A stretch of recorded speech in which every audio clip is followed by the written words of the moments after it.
Praise the lord. అతి శ్రేష్టమైన యేసుక్రీస్తు నామములో మీ అందరికీ ఉదయకాలపు శుభాలు తెలియజేయుచున్నాను. ఈరోజు దేవుడు మనకు అనుగ్రహిస్తున్న అతి శ్రేష్టమైన వాగ్దానము నిర్గమకాండము 20వ అధ్యాయము 24వ వచనాన్ని చదువుకుందాము. నీ యొద్దకు వచ్చి నిన్ను ఆశీర్వదించెదను. ఈరోజు దేవుడు మిమ్మల్ని ఆశీర్వదిస్తానని చెప్పి వాగ్దానం చేస్తున్నారు. ఎక్కడైతే ఆయన నామమును జ్ఞాపకార్థముగా ఉంచుకుంటారో ఆ ప్రతి స్థలము నద్దకు వచ్చి దేవుడు మిమ్మల్ని ఆశీర్వదిస్తానని చెప్పి వాగ్దానం చేస్తున్నారు. ఆయన ఆశీర్వాదము మిమ్మల్ని కాపాడుతుంది.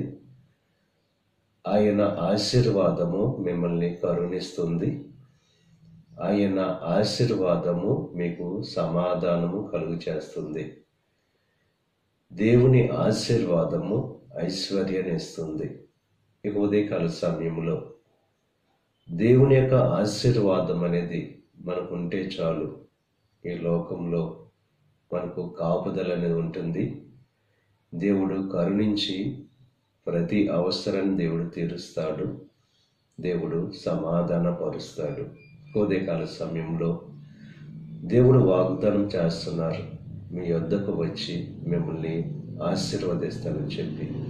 ఎప్పుడు దేవుడు మనల్ని ఆశీర్వదిస్తాడంటే ఆయన నామాన్ని జ్ఞాపకార్థముగా ఉంచు ప్రతి స్థలముకు వచ్చి దేవుడు ఆశీర్వదిస్తాడు. కనుక ఆయన నామాన్ని జ్ఞాపకం చేసుకుంటూ ఆయన చేసిన మేలులు, ఆశ్చర్యమైన కార్యాలు, అద్భుతమైన కార్యాలు జ్ఞాపకం చేసుకుంటూ ఆయనను మహిమపరిచేవారుగా, ఆయనను కనపరిచేవారుగా ఉంటూ దేవుని యొక్క ఆశీర్వాదాన్ని పొందుకోవలసిందిగా ప్రభు పేరట మిమ్మల్ని కోరుచున్నాను. దేవుడు మిమ్మల్ని దీవించి ఆశీర్వదించును గాక. ఆమేన్. ప్రార్థన చేసుకుందాం. పరిశుద్ధుడా, మహోన్నతుడా, కృప కలిగిన దేవ, ఈ ఉదయకాల సమయంలో అనుగ్రహించిన అతి శ్రేష్టమైన వాగ్దానం బట్టి నీకు స్తుతులు చెల్లిస్తున్నాం దేవా. మా యొద్దకు వచ్చి మమ్మల్ని ఆశీర్వదిస్తానని చెప్పి వాగ్దానం చేసాం. ఈరోజు ఈ ప్రార్థనలో ఏకీవిస్తున్న ప్రతి ఒక్కరిని ఆశీర్వదించి దీవించండి. నీ కృపను భద్రపరచండి. ఈరోజు తలపెట్టిన ప్రతి కార్యాన్ని సఫలం చేయండి.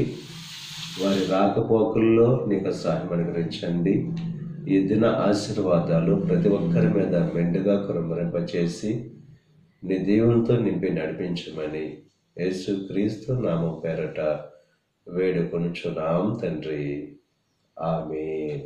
తండ్రి, కుమార, పరిశుద్ధాత్మ త్రియేక దేవుని యొక్క కృప సదాకాలమును తోడై ఉండి దేవుని యొక్క దీవెనలు ఆశీర్వాదాలతో నింపి నడిపించును గాక.